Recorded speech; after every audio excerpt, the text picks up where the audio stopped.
Terminal विभवांतर, terminal विभवांतर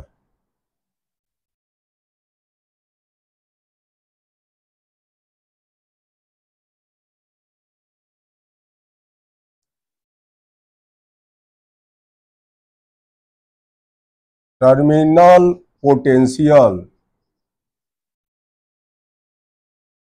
difference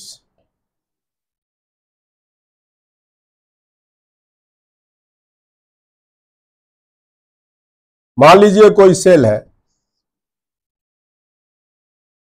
इसको अनेक प्रतिरोधों से जोड़ा गया है।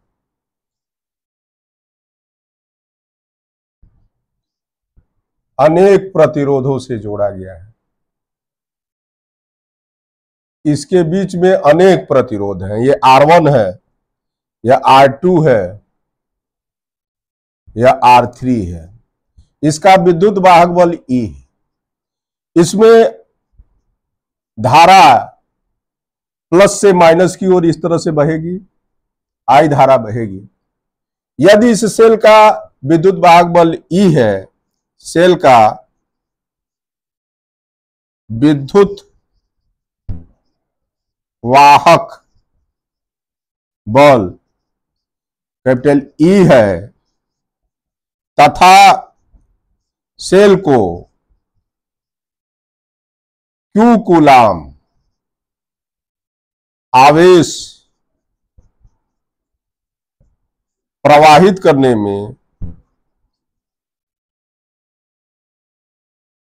में W जूल कार्य करना पड़ता है,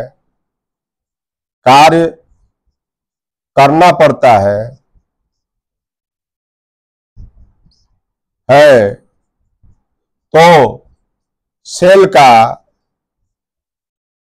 विद्युत वाहक बल EMF of cell E is equal to W/Q के बराबर होगा।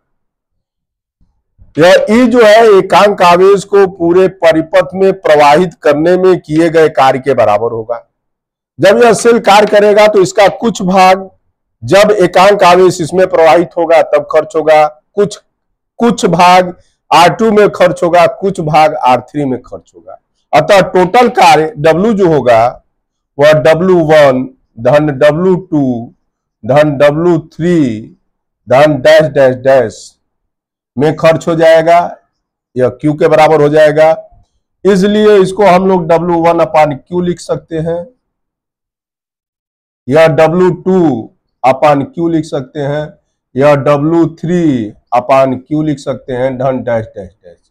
टोटल सेल द्वारा किया गया कार्य E जो है भिन्न भिन्न प्रतिरोधों में एकांक आवेश को प्रवाहित करने में किए गए कार्य के योग के बराबर होगा।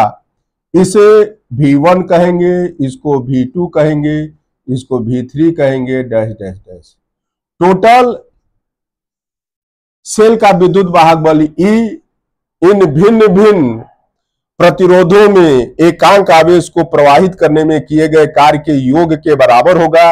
एकांक आवेश को प्रवाहित करने में किया गया कार्य ही इन प्रतिरोधों के सिरों के बीच के टर्मिनल विभवांतर के बराबर होता है।